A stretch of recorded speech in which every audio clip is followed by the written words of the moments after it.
eu estou aqui na ilha de Patmos, diante do mar Egeu, na Grécia, para dizer para você sobre a esperança. A esperança é Jesus.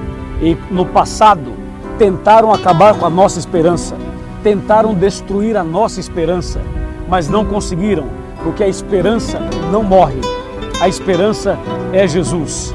Em Apocalipse capítulo 1, versos 10 e 11, está escrito: achei-me em espírito no dia do Senhor e ouvi por detrás de mim grande voz como de trombeta, dizendo: o que vês escreve em livro e manda às 7 igrejas: Éfeso, Esmirna, Pérgamo, Tiatira, Sardes, Filadélfia e Laodiceia. Eu quero convidar você para fazer um estudo profundo e ter uma visão geral, panorâmica, das 7 igrejas do Apocalipse. Essas 7 fases começaram na cruz do Calvário no ano 31 e vão terminar, sabe quando? Quando Jesus voltar. Prepare o seu coração para entender essa grande verdade mostrada, revelada aqui na ilha de Patmos.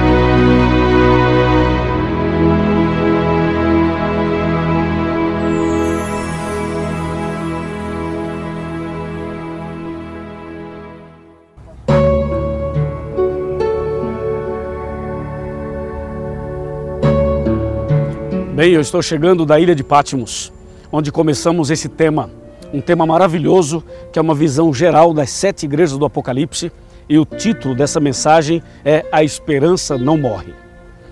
Para você ter uma ideia do que a Bíblia fala, o livro do Apocalipse especialmente, sobre as 7 igrejas, nós vamos dar uma passada agora nos capítulos 1, 2 e 3 do livro do Apocalipse. Para isso, vamos abrir a Bíblia Sagrada para começar ou para continuar esse estudo tão maravilhoso. Em Apocalipse capítulo 2, versos de 1 a 7, nós temos a primeira carta de Jesus a Éfeso. E a primeira carta de Jesus representa a primeira fase da igreja cristã na história, que começou na cruz do Calvário no ano 31 e terminaria por volta do ano 100, quando morre ou quando morreria o último dos 12 apóstolos. Esse período de Éfeso é o período mais incrível da história da igreja. É quando a igreja primitiva pôde viver, pôde praticar de verdade os princípios da palavra de Deus. Era a igreja realmente dos sonhos de Deus. Foi exatamente no período de Éfeso que Deus derramou o poder do Espírito Santo, a chuva do Pentecostes, e os discípulos pregaram e fizeram maravilhas e muitas pessoas foram curadas, a igreja era unida, as pessoas iam de casa em casa, repartiam o pão, eles viviam unidos na mesma fé. E em um sermão só, Pedro, o apóstolo, ele pregou e levou ao batismo cerca de 3.000 pessoas. Imagina isso? Pois é, Éfeso é esse período impressionante, o período em que a igreja realmente viveu essa experiência maravilhosa. É a era, portanto, apostólica, quando os discípulos dirigiam a igreja. Esse período passou, a igreja se manteve firme, se manteve fiel aos mandamentos de Deus, à guarda do sábado, aos princípios todos da Bíblia Sagrada. Só que depois do ano 100, então a igreja passa por uma outra fase, a fase de Esmirna, que vai do ano 100 até o ano 313 a 323, mais ou menos. É o período em que a igreja continua firme na fé, continua obedecendo os mandamentos de Deus, continua guardando o sábado, só que agora Satanás começa uma perseguição terrível contra os cristãos. Ou seja, a pressão do inimigo era para que os cristãos abandonassem os seus princípios, abandonassem a Bíblia e abandonassem a obediência aos mandamentos de Deus. Essa perseguição no período de Esmirna, que está no capítulo 2, de 8 a 11, No verso 10, fala que haveria 10 anos de perseguição, ou seja, eles seriam provados por 10 dias proféticos. São 10 anos literais. Esmirna, a igreja se manteve firme, porém, Diocleciano, usado inclusive pelo inimigo, usando a força do império, a força do Estado, perseguiu e matou muitos cristãos. Foi o período então da perseguição e do martírio. Aí chegamos no terceiro período, que é Pérgamo, e isso já nos faz lembrar do Coliseu que está aqui e também do portal ou do arco que é de Constantino. Pérgamo. Pérgamo é o período que vai do ano mais ou menos 313 ou 323 até o ano 538.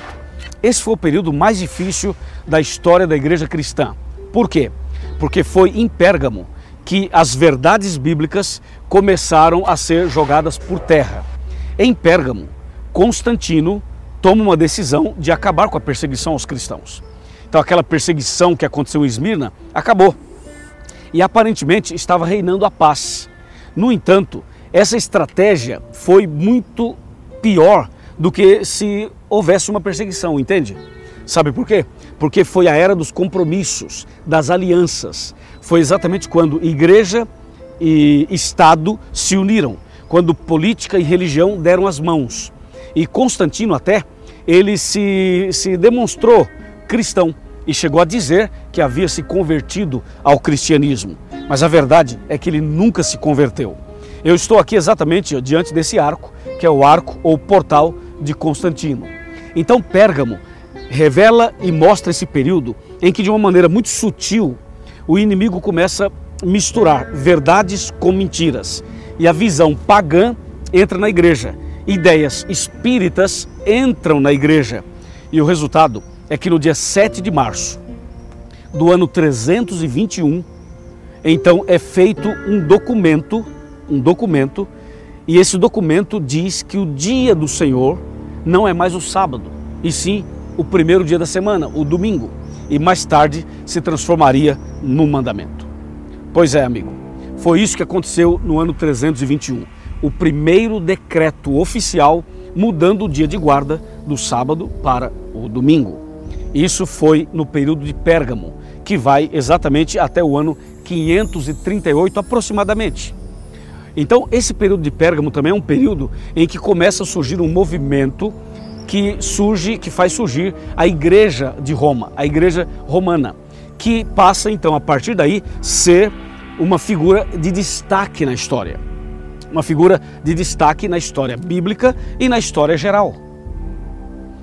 Agora, quando Pérgamo termina por volta do ano 538, a estrutura toda está montada e, de acordo com a Bíblia, aqui no livro de Apocalipse, no capítulo 2, versos de 12 a 17, a Bíblia diz no verso 13: "Conheço o lugar em que habitas, que é onde está o trono de Satanás."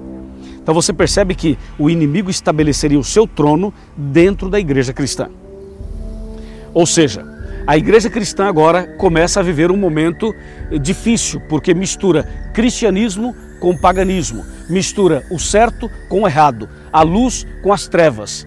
E isso dá início a uma nova configuração, a uma nova fase da igreja cristã.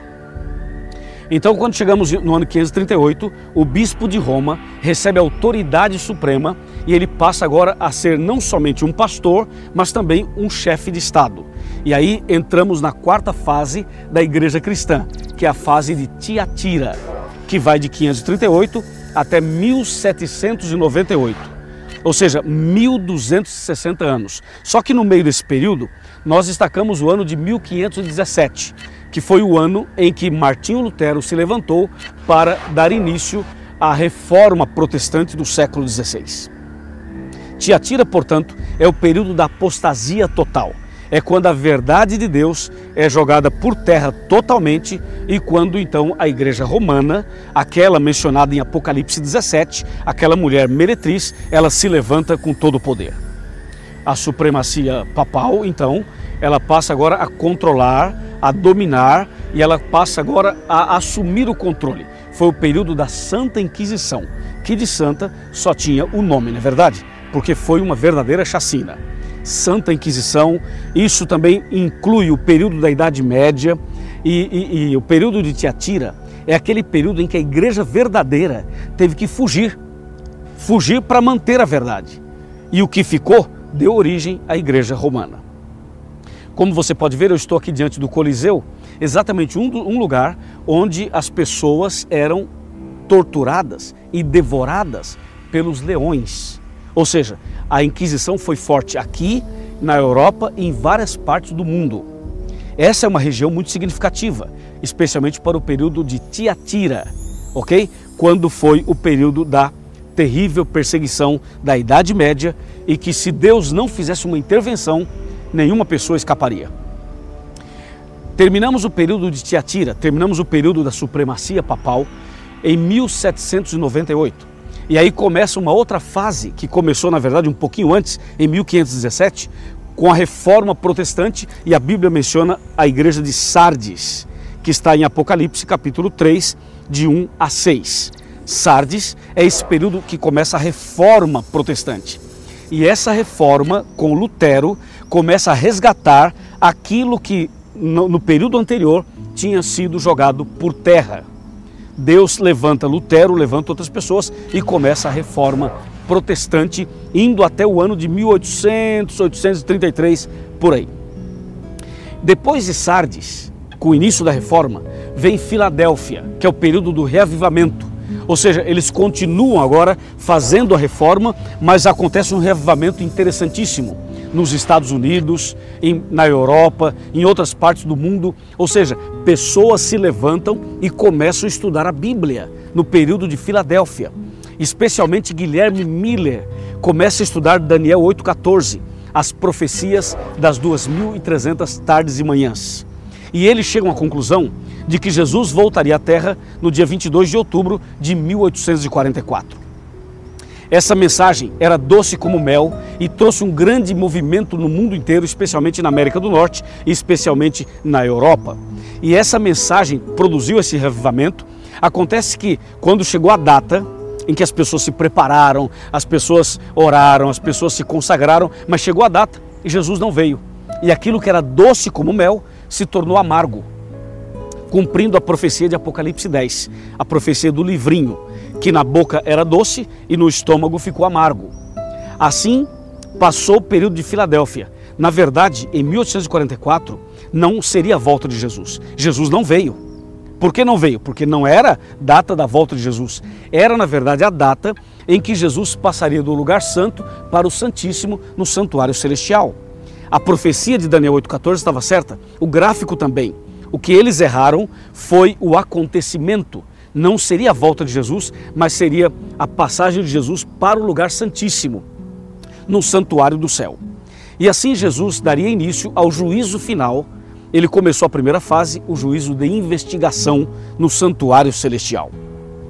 Com essa decepção de 1844, muitas pessoas abandonam a fé, muitas pessoas abandonam a Bíblia, abandonam a religião. E fica um grupo de pessoas firmes na fé e fiéis. E esse grupo é o que dá início à sétima fase, chamada Laodiceia. Esse sétimo período começa com a Igreja Adventista do Sétimo Dia, a Igreja de Deus na Terra, que resgata as verdades esquecidas no passado. Por isso eu sou adventista.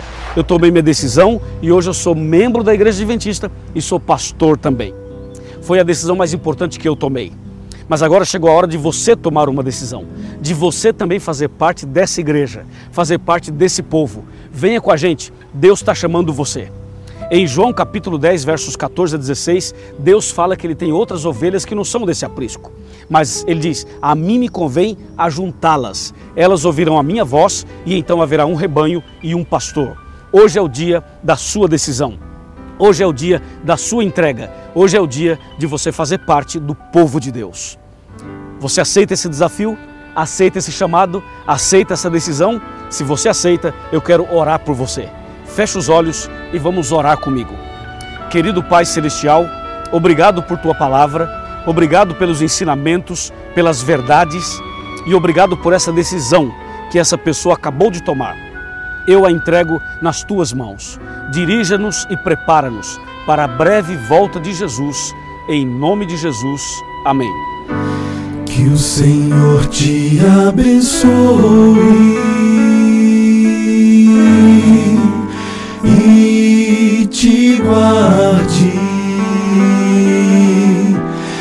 o Senhor faça resplandecer seu rosto sobre ti e tenha misericórdia de ti,